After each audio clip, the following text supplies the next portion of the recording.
Nagsimula ng magproseso ang ilang PUV operator sa Lipa City ng kanilang mga special permit para sa Holy Week.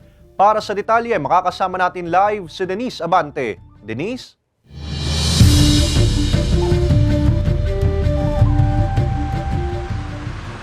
Ace, nag-uutay na ang ilang mga operator na kumuha ng kanilang special permit na gagamitin nila ngayong Semana Santa, unang araw pa lamang ng Marso.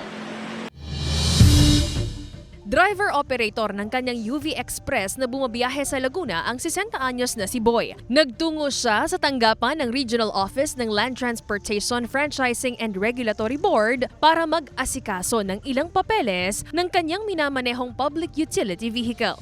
Sinamantala na rin niya ang pagkakataon na magtanong kung paano kumuha ng special permit na magagamit niya sa darating na Holy Week. Mas maganda yun para pagka yung nasita ka o nagkaroon ng problema o meron kayong permit. Kasi nga naka-UV Express kami, meron kaming point-to-point ang aming biyahe, kaya lalabas ka na kaya kailangan nila may permit. Ayon sa pamunuan ng LTFRB-4A, ang special permit ay ibinibigay sa mga operators na mag-a-apply nito sakaling lalampas sa designated area o linya ng kanilang prangkisa ang public utility vehicle. Hanggang March 8 ang ibinigay na petsa ng tanggapan para makapag-apply ng special permit.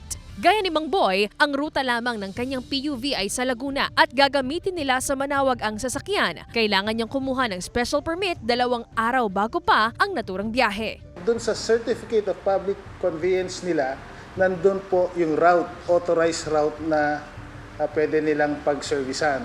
Nandun din po sa CPC nila, yung prangkisa nila, nandun po kung ano yung service o denomination na tinatawag natin, na authorized silang mag-service. Kung walang special permit, maaari silang mahuli bilang kolorom na PUV. Papatawan ng kaukulang multa ang mga mahuhuli na walang special permit at hindi sumunod sa itinakdang ruta. According to the Joint Administrative Order 2014-001, ang colorum operation po sa bus, ang penalty po niyan is 1 milyon. Ang mga jeep naman is nasa 50,000, like yung mga sedan, mga lilit na sasakyan is 120,000. Yung mga vans po, 200,000. 3 requirements lamang ang kinakailangan para sa pagkuha ng special permit: photocopy ng ORCR ng sasakyan, passenger insurance at kontrata. Ibibigay lamang ang mga requirements sa opisina ng LTFRB-4A 2 araw bago ang inaasahang biyahe at magbabayad ng 170 pesos. Sa mismong araw ng aplikasyon din, makukuha na ang special permit. Since papalapit na po ang mahal na araw, inaasahan po natin ang dagsaang tao na maglalakbay.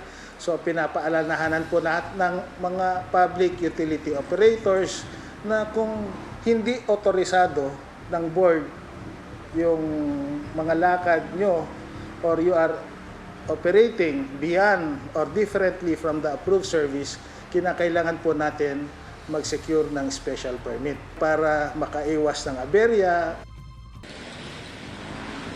Ace, maximum ng 2 special permits ang maaaring kuhanin ng isang operator kada PUV sa regional office ng LTFRB, at kung lalagpas sa 3 special permits ang kakailanganin sa central office na kukuha ng special permit.